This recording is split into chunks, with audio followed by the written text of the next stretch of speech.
Okay then, I'm going on the trip with my mom. You stay here, okay?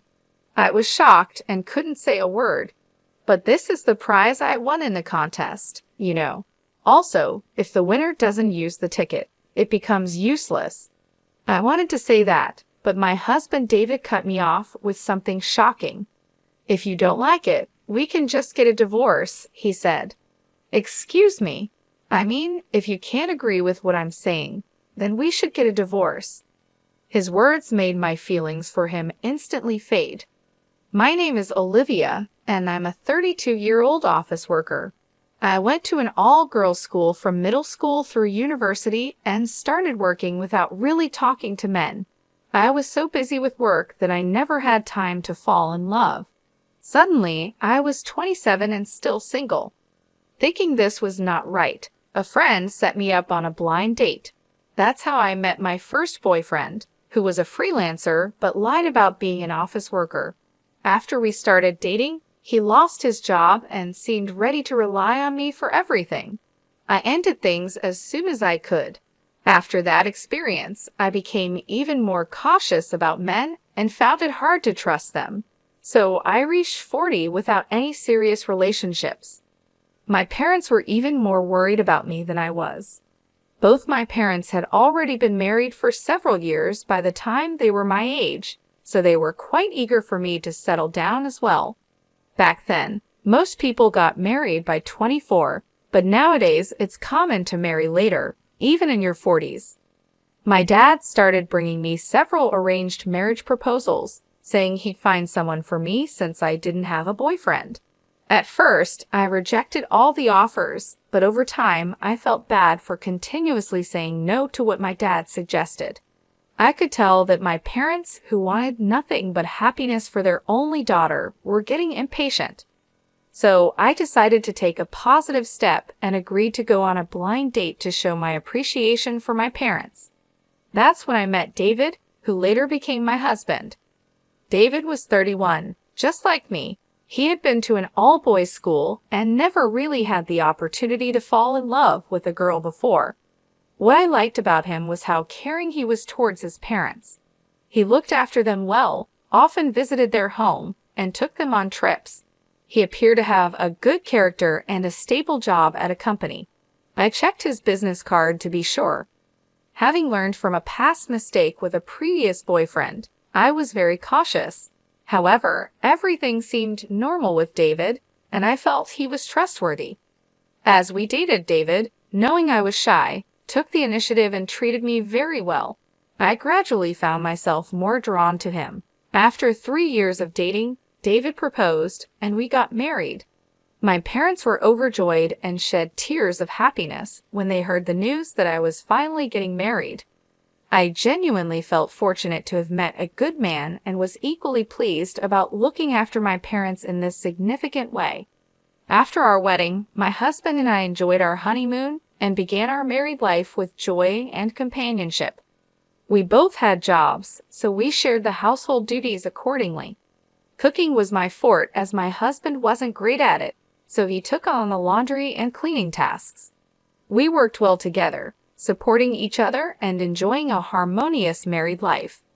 However, our marital bliss faced challenges after just a year. The turning point came when my father-in-law died from an illness. This event deeply affected my husband, who then started paying excessive attention to my mother-in-law, Julie, who was left alone. David, my husband, began spending his days off at his mother's house.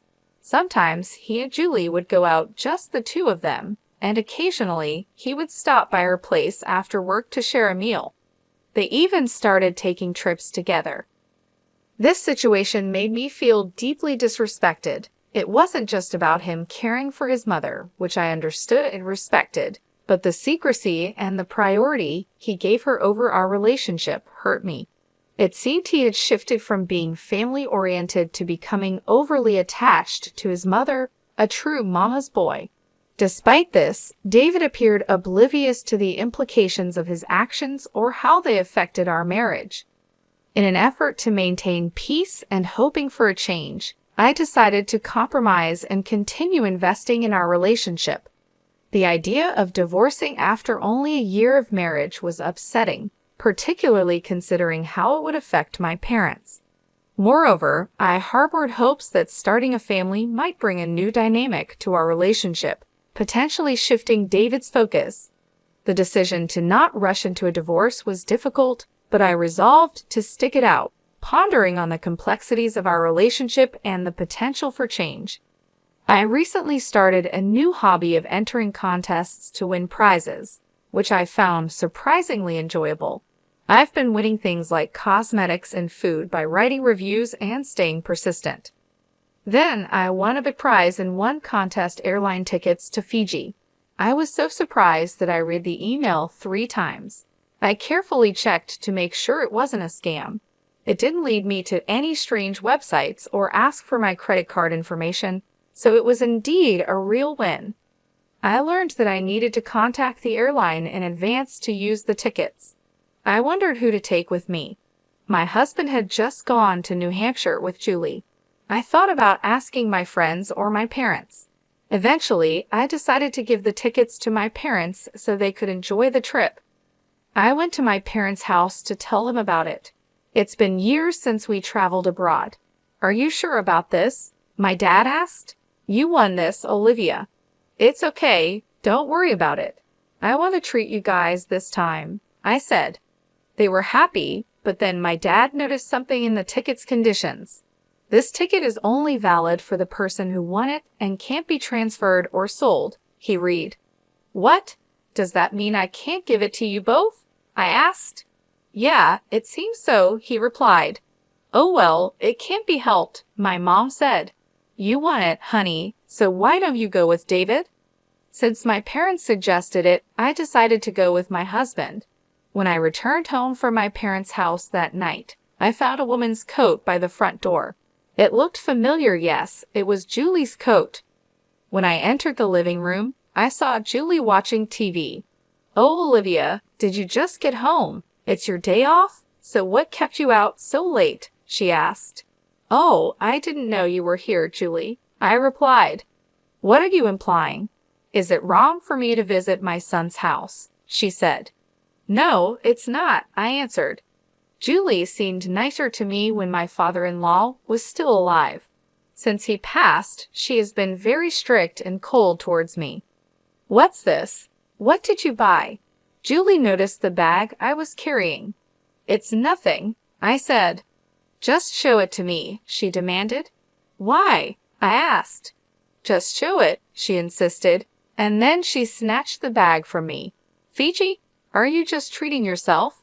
What are you doing with David's money? What are you talking about? I've never depended on David's money, I said. I won a pair of travel tickets in a contest, so I thought I would go on the trip with my husband. Oh, really? A prize, huh? Julie's mood suddenly changed, and she got excited. I had a bad feeling about this. Then my husband came into the living room, fresh from a bath. Oh, Olivia, welcome back. What's wrong? He asked, hearing his mother's excited voice from the bath. David, listen. Olivia won a trip to Fiji in a contest. Julie told him. Wow, that's great, he said. Yeah, I added. So I decided I'd go with you, David. I even bought a guidebook for it. How many people can go on that trip? He asked. It's just 2 tickets, so it would be just us, I replied. David was silent for a moment, glancing at Julie. She was looking at him with wide eyes, like a dog hoping to be fed. Okay, well then, I'm going to go on the trip with my mom. You stayed home, okay? He said. I was completely speechless. I couldn't believe David was so attached to his mom. This is what I won from the contest, you know, I reminded him. So what? We're a couple, so what's yours is mine, right? And what's mine is my mom's, he replied. What kind of logic is that? I thought. No way. Besides, you and Julie just went on a trip a few weeks ago. That trip doesn't relate to this one. I paid for that, and it was within the country, he argued. I haven't been on an overseas trip in years. I'm so excited, Julie chimed in, already planning the trip. Hey, I didn't even agree that you two would be the ones going. Besides, the ticket would be invalid if I'm not there, I tried to say, but David cut me off with something shocking. If you don't like it, then we can just get a divorce, he said.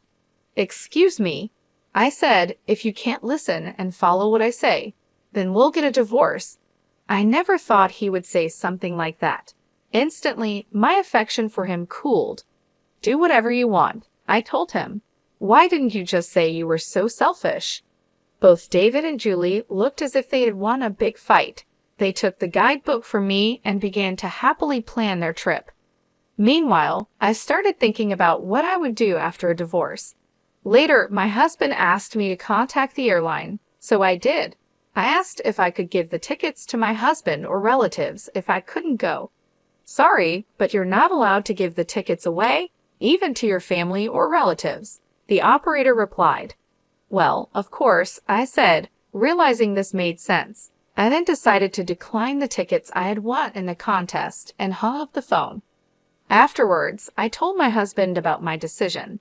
I called to remind you about the terms and conditions on the tickets, so please check the details. Then my husband scoffed and said, I don't need to read the terms and conditions, and left the tickets on the shelf. He probably never thought those tickets could be invalid. I told my parents about this incident. I asked them for help because I planned to move out on the day David and Julie went on their trip. My father was shocked when he heard what happened. He had suggested the arranged marriage with David, so he felt responsible. It's not your fault, Dad. He only recently started showing his true colors, I reassured him, trying to make him feel better. On the day of the trip, David was in a great mood and getting ready to leave. Well, I'm off then. Take care of the house while I'm gone, he said with a big grin. Yeah, have fun, I replied with a big smile, surprising him. As soon as he left, my parents arrived to help me move. They loaded my belongings into the car, and we drove to the new apartment I had found near my office. I had started looking for a new place as soon as I got fed up with my husband. 5 hours later, my husband called me. Hello. Hey, what's going on? They said our airline tickets are invalid. Yes, that's correct. If the winner doesn't go, the tickets are invalid. I didn't hear anything about that. I told you, didn't I? I told you to check the terms and conditions. It's all written right there. You've got to be kidding me. I wouldn't even read that. Well, that's your fault for not reading it. It's like someone who gets sued and says they didn't know anything about the law. What am I supposed to do now? I already got a hotel in Fiji. They told me I'd have to pay for our own ticket fees. Like I said, it's none of my business anymore. You and Julie should just take care of it. I said that and hung up the phone. 20 minutes later, my husband called again. What now? Hey, why can't I pay with your card? Huh? My card? What do you mean? I panicked and checked the drawers, only to find that my card, which I had been using as a backup, was gone. You took the card without my permission. I was only borrowing it for a little while, but I was told by the airline staff that I can't use this card. What the hell is going on? Are you stupid? If you're not the owner of the card, you can't use it. But on the internet? Huh, internet? Oh no. And he hung up the phone. No way. I immediately checked my credit card statement for the card I used as a backup and saw charges I didn't recognize. I remembered my husband had been buying a lot of clothes and other things recently. He must have used my card without my permission. I quickly blocked the card and took a screenshot of the statement history. With this evidence, I planned to confront him later. A few days after his trip to Fiji, my husband called. Hey, what is the meaning of this? I don't see any of your stuff and belongings in our house anymore. And you left divorce papers on the table. What the hell are you thinking? Well, I can't go on living with a mama's boy who prioritizes his mother over his wife and turns into a thief using my credit card without permission. What? If you won't sign the divorce papers, then let's fight in court. Court? Oh, are you in trouble? If people at work find out about this. I see. Then I'll request my divorce through my lawyer, so you better quietly agree to the request." "No way." My husband reluctantly agreed to the divorce. He accepted on the condition that there would be no division of property, and he would also pay for the credit card bills he racked up without my permission. But my revenge doesn't end there. I decided not to talk about what had happened, but I wasn't sure what my father, who had arranged the marriage, would do or say. Soon my ex-husband called me. "Hey, this is not what we agreed on. Everyone at work knows about what happened. Now, they talk about me behind my back, and I'm known as a mama's boy and a thief. I can't hold my head high in my company anymore." "Oh, what a pity," I replied, but I hadn't told anyone about this. "Did you forget that so many people were involved in our marriage?" he asked. "Yes, our marriage was arranged through connections. My father, a general manager, and my ex-husband's boss, a department head, were good friends. They set up our blind date because my ex-husband was a promising bachelor working under him. It turned out that my ex-husband's boss was very upset with him over this whole mess. David was now being shunned at work, and his career prospects had dimmed. As for Julie, the news had spread to her neighbors, and they started avoiding her, leading her to isolate herself at home. They both faced the consequences of their actions, and I felt no sympathy for them. Meanwhile, I focused on my career, earned a promotion, and received a raise. To celebrate, I took my parents on an overseas trip to France, a place we had all wanted to visit for a long time. We created wonderful memories together. This whole ordeal has been a learning experience for me. I'm shocked that he turned out to be not just overly attached to his mom, but also a thief. At this point, there's nothing more to be done for him. I'm relieved that my family enjoyed their time together in France. I hope I, a kind and family-oriented person, will find someone better and truly wonderful in the future. Thank you for watching until the end. Please subscribe to our channel, and we hope to see you in our next video.